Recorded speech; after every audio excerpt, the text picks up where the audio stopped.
Welcome back, everybody, to Two Guys and a Stack of Comics. Mike and I spent 12 weeks going chapter by chapter through Watchmen. And what we want to do every week on Sundays, we want to go through what are considered to be the greatest graphic novels of all time and kind of just go chapter by chapter, try to simulate as best we can what it would have been like to actually pick up the book. So we'll kind of wait in between. And so for Mike and I, we started with Watchmen. We pivoted to what Mike and I think is a very close contender to maybe one of the greatest graphic novels of all time. That is Darwyn Cooke's The New Frontier. For those who do want, DC just recently released a compact edition of these for $9 where you get the whole thing. Mike, I think you have a pretty cool edition of it as well. Which one do you have? You? I got this edition. It's got lots of great stuff in the back, and you know, uh, as per usual, just some great No, extra anecdotal stuff, character studies. Um, it's got a great history of it. But yes, if virtually any copy of this story that you get right now. Well, I don't know. How's the compact version look it's like? Does pretty it good. I have an edition like yours. The compact, I'm surprised how much they can get in there. did they Um, put the cover gallery like Yeah, there's this? a cover gallery in the back. It's a little sparse, but I think, gets the job, especially for 9.99. Kind of gets the job done. Look at But some of these covers, man. no, Darwin absolutely kills it on this book. So today what we're going to do is New Frontier's a little different in terms of its structure, and then I believe it's only 6 issues that was released. It does break it down into chapters. Mike and I are going to cover the first two chapters of it, and then we'll kind of go two chapters at a week because that's about an issue of comics. Mike, before we kick into the story at all of these first two chapters, I know for you, Darwyn Cooke's one of your all-time favorites, and there's a lot of context behind what Darwyn was doing with this one, along with Dave Stewart, who did some work on this book as well.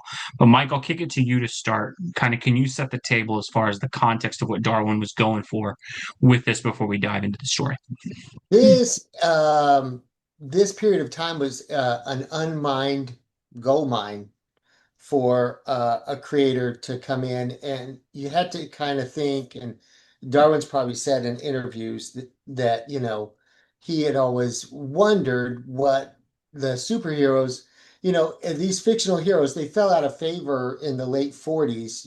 By 1950, almost none of them were in publication anymore. Green Lantern, The Flash was canceled. All this kind of stuff happened to superheroes, and Marvel and DC started publishing westerns and romance and science fiction and horror and all these other kind of things to try and stay afloat. But Darwin's imagination ran wild to, like, what if, let's say, like, what happened to the heroes in the fictional universe if they kind of went underground in the 50s? And what are some of the stories that he could mine out of that time period, and bring them forward into what would become the Silver Age with Barry Allen in Showcase number 4 in 1956. So uh, he starts he starts off with a couple of characters that weren't really developed until the late 50s, early 60s, like Johnny Cloud and the Losers and all of that. But the thing about it that was so cool is those characters, when they came out in the later 50s and early 60s, those stories were all in the early 50s or late 40s, depicting the Korean War and World War II and things of that nature. So, what Darwin inventively does is invent a continuity in this story to bring the characters of old into the forefront, um, and kind of imagine this time period that was unwritten because these characters had fallen out of favor, and kind of developing them a storyline to go from 1949 to 1960. And so it's really wonderfully imagined, beautifully drawn, and incredibly written.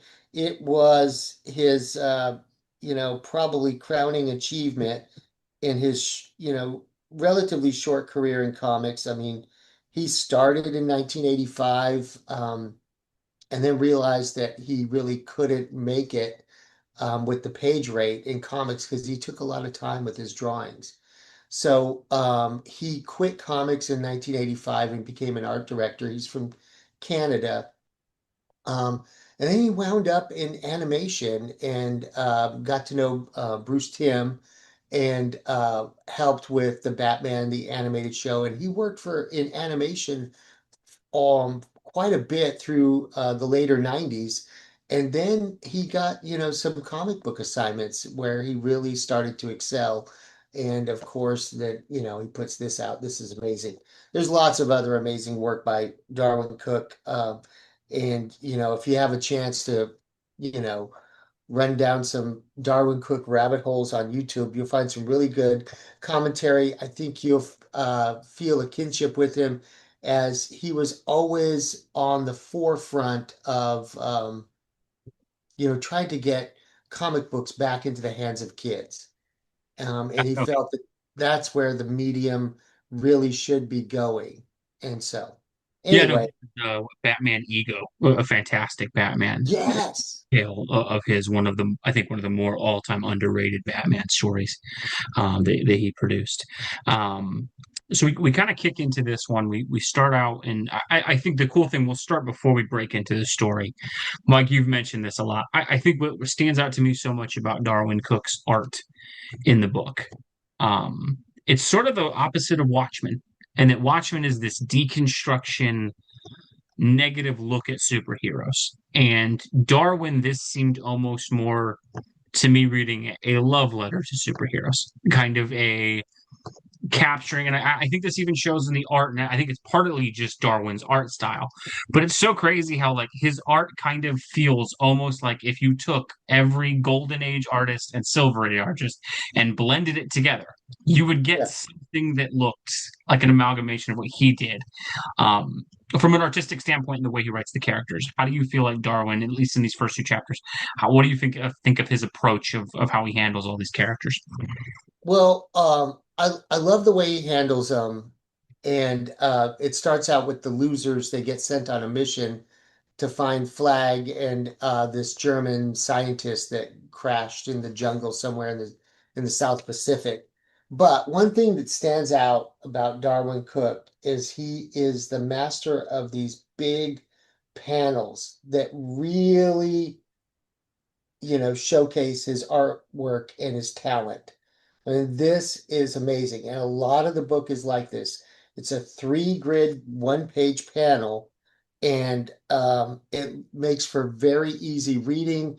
And also, it's not too small of a panel where you don't have the time or the amount of energy spent to enjoy the artwork in the panel. You have a big text balloon and then it's a small panel and you're trying to see what is going on in the artwork. Darwyn's not like that. He lets your eyes go free so you Yeah, can see the art, and as he tells the story, the art stands out front, no, and even in the I really smaller like that. edition, you kind of still can get a very clear panel thing. And this is a very small, almost manga sized kind of look at it. It's an interesting place in that DC, this is DC, the new frontier. You would think we're starting with Superman. You'd think we're starting with Batman, Wonder Woman, The Flash, something. Instead, Mike, like you talked about, we start with the losers. We start with soldiers taking on dinosaurs, essentially, is our starting point of this story. That always surprised me the first time I picked it up. And it's been a year or two since I picked this up. And I still was like taken aback a bit by like, we're doing a DC story with all of the DC superheroes available. And yet, such a sizable portion of this book is spent on these characters. And yet, despite the fact that you have all these superheroes on the cover, this might be the most interesting part of the book, seeing these characters. And Darwyn, to me at least, this mixture of classic like military heroes taking on dinosaurs, his just imagination runs wild with some of the pictures. I thought it's fantastic opening. What did you think of his decision to kind of start with that as the starting point instead of the more traditional Batman Superman kind of thing? I think in one of his interviews, he says that he really that was all there was in 1958, 57. Bob Kanigher and his war stories with Joe Kubert drawing them, because superheroes really hadn't come into full swing yet in the late 50s. And so they were telling all these great war stories, and he always wanted to honor that and put them in the timeline with everything else. So it's very appropriate. Superheroes have been driven underground. So it's very appropriate that he takes a war story and puts it in here and gives homage to some of the great characters that, the creators created back then in the 50s when they weren't really allowed to do superheroes anymore. Mhm. Yeah, no, I think it's such a cool starting point, and I mean, just someone's found even in this smaller one, this scene here, it's one of those cool things, and I think this is what we mentioned with Watchmen, and I think it resonates here too. The story and tone of Watchmen fits so well because of the Gibbons art, right? When Yeah. you marry the Alan Moore very dark look at heroes, and then you mirror that to Gibbons and the way he captures that aesthetic, it's fantastic. Darwyn Cooke, it's just so the way he draw that it's almost like a cartoon brought to life. I think that's the cool. And you mentioned his animation background. One of the weirdest things of this is, and I think a lot of people have seen the New Frontier movie, which is fantastic. But it does look like a cartoon has just been translated to the page. He does such a good job of, like you mentioned, with the wider panels and all of that. It is like you're reading a movie almost as you're watching. You can see this coming to life. And Yeah. I think it's just such a cool and imaginative story that he tells with the losers at the beginning of this. Mike, is there anything particular that stands out to you at the start of this story that really that gets your attention? I love this splash page with Johnny Cloud just writing his story and on the cave wall. And we start, kind of at the end. Of course, as you read along, this is right before he goes out to challenge the dinosaurs. And we kind of find out what happens as we go along. But look at the coloring, And the other thing, we got to mention, if you don't know, I mean, Darwin drew and wrote this story. Yeah. So it's all him, but the colors are great. I mean, all this stuff from the ocean, all the blue tones. I mean, as I get, older, I start to really appreciate the colorists even more and what they did. And I had new respect for, the colorist for The Watchmen as I reread it again with you. But anyway, I mean, it starts out we're on Dinosaur Island. He's writing his last few minutes of life, because he probably knows he's not going to survive.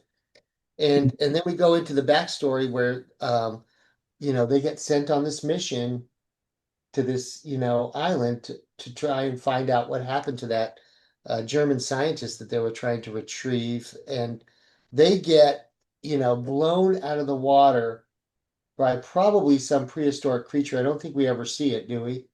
No, I don't believe it ever makes an on-panel appearance. Yeah. Somehow they get sunk, they get stranded, they get washed up, and then there's a great picture of Pooch, who's a famous character from The Losers, and then right away we see the dinosaurs lurking in the background. And this guy really, they get into a firefight with him. It's just, look at this. I mean, you just have to see it to believe it and enjoy it. Get yourself a copy if you haven't gotten one. Yeah, I think the coolest thing is this is one of the things me and you love about comic books, and we talk about this a lot, is escapism. I think that's one of the cool things. And I think what Darwin does so well, and this is, Watchmen is an interesting comparison to this book because in a lot of ways, this book has where heroes have been registered and kind of driven away by the government, very similar narrative wise to what Watchmen did. But I think what's so interesting with Darwin is it's like a complete opposite despite being so similar in that soldiers firing on dinosaurs. Like this is what kids do, right? I would not be shocked if I walked into my 3-year-old's room and he was sitting there with his little Jurassic Park T-Rex having Yeah. his little Yeah. green army soldiers. And Yeah. that's I think that's Exactly. the coolest thing Darwin does is there's a seriousness and tone to the story, and the writing captures that. Yet he still has so much fun with this. Like I said, you just get pages like the one you showed. Where you're just like, that just looks so cool. A It's what you love bazooka, about a humanity. dinosaur. What? It doesn't get You any got better. dogs, you got all these things running around, and I Yeah. think there's such cool things to it. And that you get one moment, you get this cool stuff like that, but then you get the cool heroic sacrifice with John St. Cloud, where he's like he takes out the dinosaur with the grenades and Yeah. jumps in. As a I ask anyone, John St. Cloud was a loser, and he dives in, and it's you get those sort of poignant moments. And I think what Darwin blends so well, we love these characters in comic books because yes, the colorful costumes and the fights and the crazy imagination, but we also love the inherent heroism of the characters. And even in that moment, that John St. Cloud moment where he's dying, it's like it's something of a Die Hard movie or something like that. Of like, man, that is a cool moment that shows the heroism of that character. And Darwin just does such a good job of drawing that out. Where I don't think I'd ever heard of the character John St. Cloud before reading this novel, and within 15 pages you're drawn into this character and he gets this moment like, man, that was freaking cool. It just shows how much he captures these characters so well. And I think, like you said, you almost have to read it to believe it because it's just so well done that you like you'd see that page and kind of go, that's ridiculous. And yet you read it and it makes complete sense and actually kind of reaches you as a reader. So we get Absolutely. the fall of the losers. We sort of pivot to kind of world events at that point to sort of get close to the end of the thing, and we get sort of this panel here very much Watchmen-esque, the heroes kind of being aligned with government conspiracies series. I think he gets it with McCarthyism, right? Is Yes. largely how this is sort of so that the heroes are forced into retirement or forced into hiding. Probably my favorite panel in the entire thing is they're recapping what's happened to the heroes, and they do have Darwyn getting this awesome.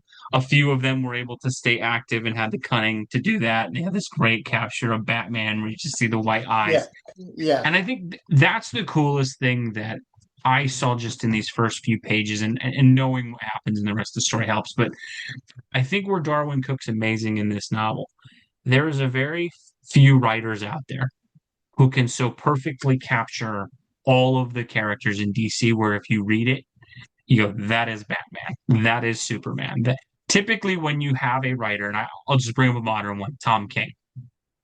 Tom King, other characters suffer when they go into the pages of his books. Right? He might write a great Batman, but if Booster Gold appears in his book, it's going to be a rough appearance for him.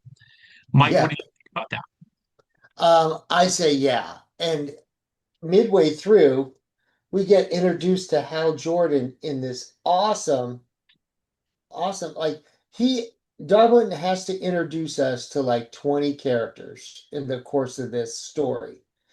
And every one of them, you know, feels real. We get this moment where young Hal Jordan, goes up to Chuck Yeager in the at the bar on Edwards Air Force Base where he's the test pilot and gets his blessing. And this cool part where he builds the model of the X-1 that Chuck Yeager flew. So he brings a little bit of the real into the fantasy. So you have the real test pilot, the real hero, Chuck Yeager, and then you have, the child Hal Jordan, who will be the fictional hero, in the future. And he's like, "That's a nice jacket, kid. Where'd you get that?" "It's from my dad." And he Mm-hmm. goes, "What was your dad's name?" He's like, "I knew your father." And of course, Chuck Yeager was a real World War II fighter pilot before he started test flying some of the things. And then you get the chasing, of the heroes, the chasing them down throughout the streets. And it does read like you know, and then and he also, so he borrows the trope from what is now a trope from Alan Moore having the heroes being pushed underground by the government And Mhm. then, he follows up his chapters with these prose like Alan Moore did in Watchmen. No, Like, I love the prose written by Iris West, which I think is a really cool touch I uh, know, right? that they throw in there. Um, Yeah. we see our man, really the only casualty of this issue, our man, ends up dying, being chased by the cops and all that. And I think, um, And I, right away, like the losers died, and mhm. now our man's dead. So you get this real gravitas to the thing that's like, No, the stakes are building, and I think that's the coolest thing Darwin does in this comic is there is a cartoonish feel to the art, yet the story is very serious. look at this And picture oh no, with that man, Superman, black and white, yeah. oh man. No, it's so cool how he blends, and this is I think what we really love about this graphic novel. And I'm sure as we get through subsequent issues, we'll talk more about it. But Darwin so perfectly uses the comic book medium. And I think we talked about this with Watchmen. Watchmen is this cool thing where Alan Moore's story could have been a great novel. It absolutely would have been a story worthy of a novel. But the Gibbons art and the way those two work together, it perfectly utilized this medium. And I think the New Frontier does the same thing. This, I think, maybe not a novel, but would have been an amazing cartoon as it ended up being. But when you see the art brought to life and the way that he's able to use the narrative devices and kind of borrow things in that the art style is a little more Silver Age, Golden Age, the story themes, a little bit of the Watchmen piece to it, especially with like the prose at the end. He's combining so many cool things into this. And it's what's so unique is he's not stealing any of it. He's blending it all together and it becomes something unique. And I think that's where it stands out so well for Darwin is he's doing his own thing. And like you said, he's mining this area of time that had never really been touched before. And it's really only somebody who loves superheroes as much as Darwyn Cooke did that allows it to be as great as it is. And it's such an unexpected start to the story in that, Yeah. if you told anyone, I think if you're, hey, you get to write a DC story, your starting point, Superman, Batman, Wonder Woman. That's the layup. That's the Yeah. easy one. He Yeah. instead tackles the losers. Like you said, it was important to honor the military comics that had come before. And it works so freaking well right off the bat. And you're like, man, this is the part of the story that doesn't even have the characters I really love in it. And it's Yeah. already an amazing story. Yeah, it really is. I mean, gosh. And I probably haven't read this in about, 4 or 5 years, but I'm enjoying the heck out of reading it again. And if the watchers want to join us and read through this, give it another read. It's really worth it. And we could talk about the animated, a little bit later, but, when we wrap up and stuff. But there's so much more in here. If you've just seen the New Frontier DVD or movie, there's so much more in here. You're going to love this. And Absolutely. they had to cut a lot out to put it in a 90-minute format. And that was a big fear of Darwin's too, but he said he was pleasantly surprised with how it came out. And he got to work on a lot of it as well, being an animator himself. So he was really kind of like, oh no, they're gonna trash my New Frontier. But he said that he really was very surprised at how well it came out, and he was proud of it.